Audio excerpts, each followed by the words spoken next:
Mwaramutse canke mwiriwe bivana mwese aherereye. Umunsi tugiye kubabwira ibintu 10 bituma abantu bakubaha. Kenshi turakeneye kubahwa. Kenshi benshi bakunda kuvuga ngo abantu ntibanyubaha, ngo abantu ntibankunda cyangwa abantu ngo ntibankunda cyangwa ntibanyubaha. Ariko harya bavuga ko icyo umuntu akora arico akorerwa. Mu gihe wubaha abantu nabo nyene barakubaha, mu gihe wubashye abantu nabo nyene bategerezwa kukubaha nyene. Umunsi rero tugiye kurabira hamwe ibintu 10 bituma abantu bakubaha. Nimba batahora bakubaha, wowe ugende ubikore ubigerageze, bazokubaha uzoza utubwira. Kuko ibintu nubona abantu benshi bubashwe, atari bubashwe kubera icyubahiro bafise, oya ahubwo bubashwe nyene kandi ari abantu basanzwe, nuko basanzwe bakora ibi bintu. Nuko basanzwe bakora ibintu cyane nuko basanzwe bameze ukuntu. Icyo ndagusaba rero ni gukora subscribe canke s'abonner kugira ngo uzokurikirana ibiganiro vyinshi bishobora gukungura, bishobora kungura ubwenge umuntu, bishobora kungura umuntu ikamuvana ku rugero ikamushira ku rundi. Icambere, irinde kuba umubeshi. Rimwe na rimwe ikintu ca mbere gituma abantu benshi batubaha umuntu babona ko ari umubeshi. Kuba umuntu batamwubaha si uko aba ameze, nuko ahubwo si uko aba yararemwe, ni imico umuntu aba afise ishobora gutuma batamwubaha. Rero ikintu ca mbere gituma abantu batakubaha no kuba uri umubeshi. Kuko ivyo uvuga iminsi yose bagusamiriza hejuru, ivyo uvuga iminsi yose ntibigera biyumvira ko wovuga ukuri. Rero mu gihe babona ko utavuga ukuri ntibaba bakikubaha. Mu gihe babona ko utashobora kuvuga ukuri ntibaba bakikubaha. Ivyo uvuga vyose bagira ati umuntu ariko aratubesha, umuntu ariko araturyarya, nta kintu na kimwe bemera. Niyo mpamvu nimba abantu batahora bakubaha, irinde kuba umubeshi. Kuba umubeshi bifatanye no kwirinda ubusuma, no kwirinda ubwesikro, no kwirinda ubutubuzi canke n'ikindi kintu cyose cyotuma abantu batakubaha. We nimba abantu batakubaha, tangura ibi byose, iki cambere ugihebe. Ube umunyakuri. Umunyakuri niwe muntu wa mbere yubahwa. Wirinde kuba umubeshi, ube umunyakuri. Umunyakuri niwe muntu wa mbere yubahwa, kandi n'umwe mu bantu bakunzwe. Ica kabiri, nawe ubaha abandi. Benshi bavuga ngo imbuto itewe niyimera canke ngo ico umuntu abivye nico yimbura. Biragoye rero ko kwimbura ukubahwa nawe wabivye ukutubaha. Bishobotse rero nawe gerageza wubaha abandi mu buryo bwose canke mu vyo wabayemwo vyose, nawe hanyuma uzohavura wubahwe aho tora. Nabo nyene bazokubaha mu gihe babona wubashe abandi. Kuko n'uwuzokubura isoni bazovuga ko ari we nyene atubaha, kubera bo bazoba basanzwe bazi ko nawe wubaha. Ushaka ko abandi bakubaha rero, ubaha abandi. Ntuzowitege ko abandi bazokubaha mu gihe nawe atabandi wubaha, mu gihe abandi bacinyiza. Oya, hazoza abandi bagusuma nabo bashobore kugusinyiza. Rero bishobotse nawe ubaha abandi nimba ushaka ko abandi bakubaha. Ica gatatu, ubahiriza ivyo wasezeranye. Nimba ari ikintu wemereye umuntu, kimuhe. Nimba ari kimwe mu bintu bishobora gutuma umuntu atubahwa, ni kuba atubahirije ivyo yasezeranye. Agasezerana ibi na biriya mbwa ntabishoboye kubitanga, ntashoboye kubishitsa. Biri mu bintu bituma umuntu bamugirako amakenga, bagira bati umuntu bamwibaza ati uyu muntu se ni muntu ki atemera ivyo yemera adashobora kubishitsa. Rero shitsa ivyo wasezeranye. Ica kane, irinde kwishima canke kwiyemera canke kwishira hejuru. Ubwibone ni kimwe mu bintu bisubiza umuntu hasi, kandi kimwe mu bintu bisubiza umuntu, mu bintu bituma abantu batamwubaha. Nubwo bakubaha bakubahira kubera ivyo urimwo, kubera amahera ubaha canke ibindi vyose uba ugize, kubera baba bagutinye ntibakubaha vy'ukuri.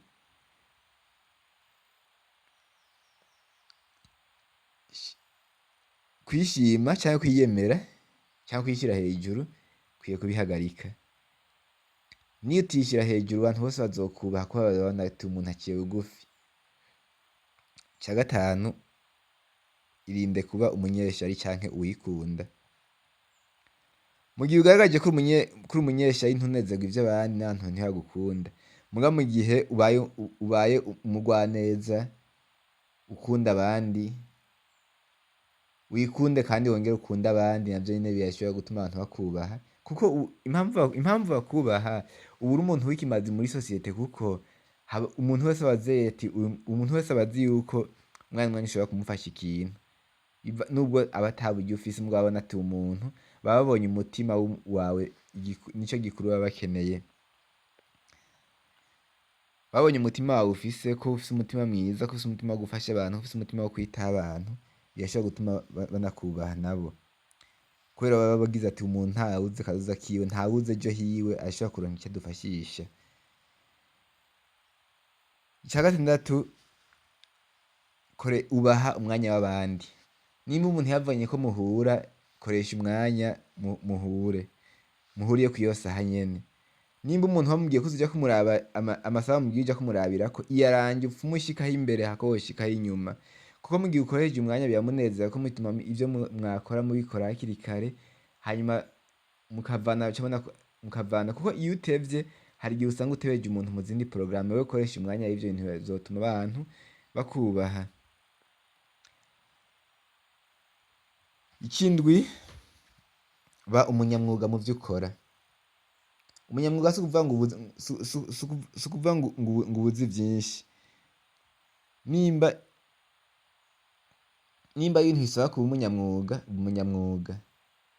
bituma abantu bakubaha, kubera baba bazi ko hari ico umaze, Kuba umunyamwuga mu vyo ukora, ni ukuvuga kugira ico umuntu amaze. Kugira ico umuntu amaze mu bintu bituma abantu bamwubaha, kuko baba bazi ati uyu muntu adufitiye akamaro aka n'aka n'aka, dutegerezwa kumwubaha kandi dutegerezwa kumusonera. Ikintu c'umunani gituma abantu bakubaha, irinde imishwano.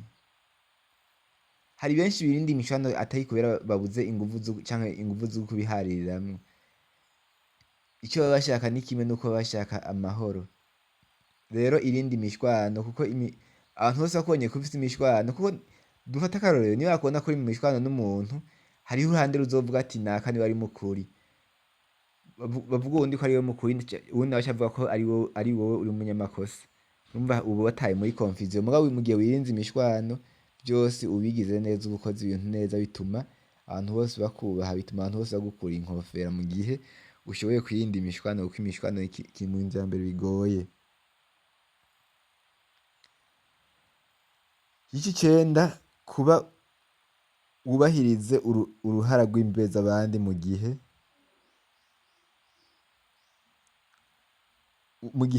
wiyibagiza uruhara rw'abandi. Mushobora kuba mwakoze ikintu muri 10, ugasanga umuntu ariko avuga ngo nagikoze ndi umwe. Nimba mwagikoze muri 10, tanga uruhara rw'abandi, ukavuga twagikoze turi 10, twafashanije ukuntu, twafashanije, ibikorwa biragenda neza. Ivyo bituma abantu bashobora kukubaha, kuko baba bazi kuri reconnaissance, kuba bamenye uruhara rwabo, uruhara rwo bagize mw'ico kintu kugira ngo gishobore gukorwa. Rero mu gihe ufata abantu ukababwira yuko, ukamenya yuko ubareconnaissa, navyo birafasha cane, kandi birafise n'ico bibungura kinini. Ic'icumi, fasha abandi. Ugufasha abandi bigira ikimazi muri vyinshi. Na cane gufasha abantu abandi baba bikeneye. Bigira ikimazi muri vyinshi, bakubaha kubera hari ico ufise, hari ico umaze, hari ico umariye sosiyete, canke hari ico umariye abandi. Bagira ati hamwe tutomwubaha, ntiyosubira kudufasha. Niyo mpamvu rero umuntu akora ibi usanga yubashwe. Ica mbere, kuba umunyakuri. Ica kabiri, kubaha abandi. Ica gatatu, kubahiriza ivyo wasezeranye. Ica kane, guca bugufi. Ica gatanu,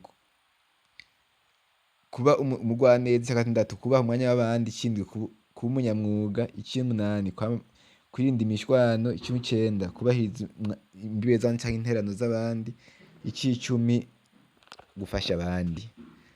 Mwakoze mwe mwatwumvirije. Wowe rero urashobora kuja muri commentaire ukatubwira nimba hari ibindi bintu ushobora kongera ko bishobora gutuma abantu bakubaha.